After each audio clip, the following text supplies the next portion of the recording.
That's the last thing I wanted. I hardly ever did my work because I didn't know what I was doing. So I'd be sitting next to her, and I thought it was, man, I must be in serious trouble if I'm having to sit next to the teacher. You know the story, you're sitting next to the teacher, you've never done something right. You know? So here's me sitting next to the teacher, and she'd look around the room, she'd be there marking work, she'd look around the room, make sure all the children were working, and then she'd look at me.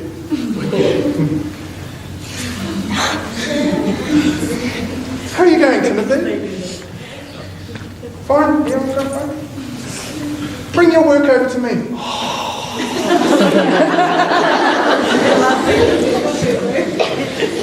Get out of my desk, take my book over. It's like, oh man, she's going to see that I spelt went wrong, but I haven't even started my work. So, there's me bracing myself, waiting for this big, big trouble or whatever. So she's there. What does she do? She just puts her arm around me, pulls me in class, starts explaining the work nicely to me. Oh, this ain't so bad. And in those classrooms when I had nice teachers, in those classrooms I excelled those years, I did really well. Other classrooms I didn't do so well. My family had a reputation, just not in the school, in the community. We were the Tipene kids, and well, they didn't say Tipene, mostly in those days they just said Tipene, the Tipene kids, instead of Tipene. I didn't even know it was supposed to be pronounced Tipene. A lady from Telecom told me.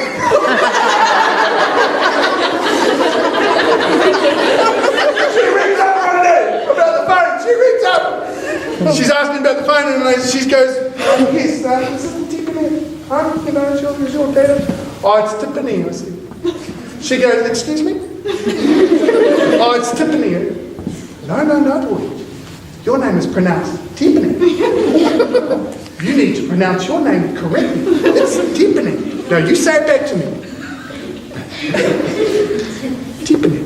I was a teenager.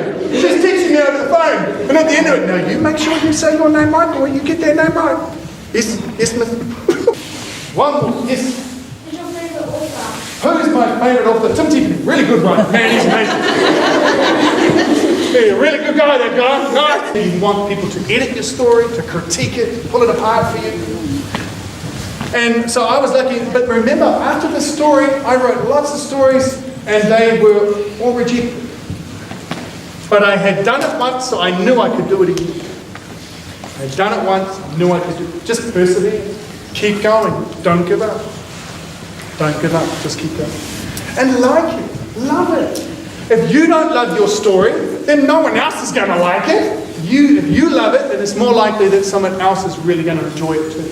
So you've got to enjoy the writing. Okay? That's very important. And saying that, I know at school you'll be expected to write about certain things and do things a bit different. And that's all part of experimenting and learning. That's fine. But in terms of story, you've got to have the magic. You've got to feel it yourself.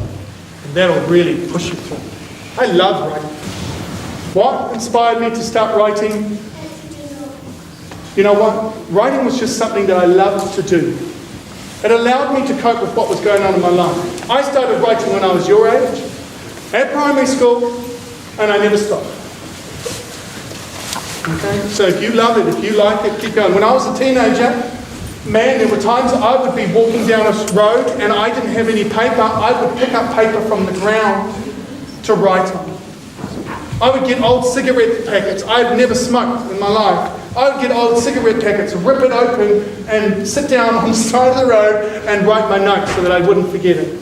So if these notes come, write them down. Keep them somewhere safe. Keep a journal. Write the notes down. Don't watch TV too much. There you go. You want some advice about writing? Don't watch TV too much. Don't play too many games. Because otherwise you're losing time to be creative. Honestly. And it mucks up with your brain. Slows it down. I'm not telling you to stop completely, but don't do it too much because that will affect your writing. It does. It affects your writing. You've got to try and have the mind clear. In my home, my kids, the TV is hardly ever on, to tell you the truth. And that means they're being creative a lot. They're being very creative. So they're always doing something. They're always busy. At the moment, they're painting little things. They've got paints and they're painting, so they're always up to something. As long as it doesn't get on the carpet. There's me walking around. You guys, you been careful? Yeah, we've been careful. Yeah, right. I go to the back door last night. What's that on the door? Handprint. Of course, by the height, it looks like my daughter. So she's a donk on the door. So there's a handprint of paint on the door. Okay, job to do, clean that off. Now I understand that you had this story yesterday. Did everybody hear this story? Every class? Put up your hand if you heard this story yesterday. Okay, not everybody. Alright, hands down. So what do you think? Was it alright? Yes. Did I do a good job? Yes. Did you find any spelling mistakes? No. Are you sure? Yes. I'm not a very good speller. I'm terrible at spelling. I'm terrible at spelling. And my handwriting is not the best either. But you know what? I love writing. I started writing when I was your age and I never stopped. I have never stopped. I loved writing when I was your age and I've never stopped. I was not good at maths at school. I wish I was because I liked maths, but I was not good at it. And a lot of my subjects I wasn't very good at, but one thing I really loved at school was writing. I loved words. For me, a page was like a green field, like your field out there. And then I could go into that field and I could paint colours with words. I could paint smells. Some nice, some not so nice. I could paint feelings with words and sounds, and that was magic to me. I loved it.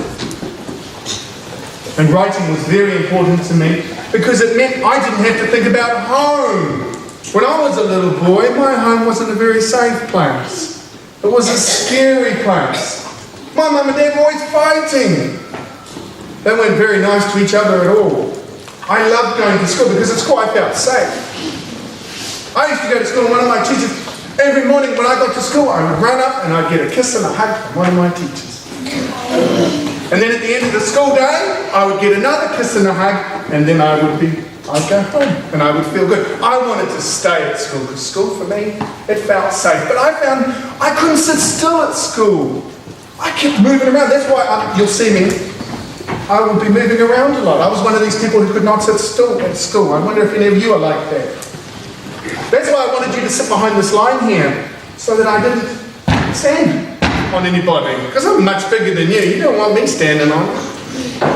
So I loved writing. So you read this story. That was my first book that I ever got published. And do you know, I made this story up to impress a girl. There was a girl that I liked. And I was a young man, and we were out, and it was a lovely night, we were looking up at the stars, and she told me a story, and then after she told me a story, she said, "Tim, why did you tell me a story?" I liked this girl. I wanted to impress her. I wanted her to like me. So I told her this story. I made it up on the spot. I'd been thinking a bit about it, because I was always a writer, but I didn't have it all together, but I really wanted to impress her. So I told her this story. Afterwards, she said, "Wow, that's really cool, that's amazing. You should write that down." I said, "Oh, nah." But I did. I wrote it down. And look, it became a book. I was so excited. I sent it off to my teacher to help me, an old school teacher of mine. I said, "I've been told this is a good story. What do you think?" She read the story and she said, "Wow, Tim, that's great." And then she helped me correct it. She got out her red pen, and she went through, she found all my spelling mistakes, all my sentences around the wrong way, but she helped me correct it, and then she encouraged me to send that story off to the publishers. And it got picked up. So I was very excited about that. So this was the first book I wrote. My second one was this one, Taming the Tangi.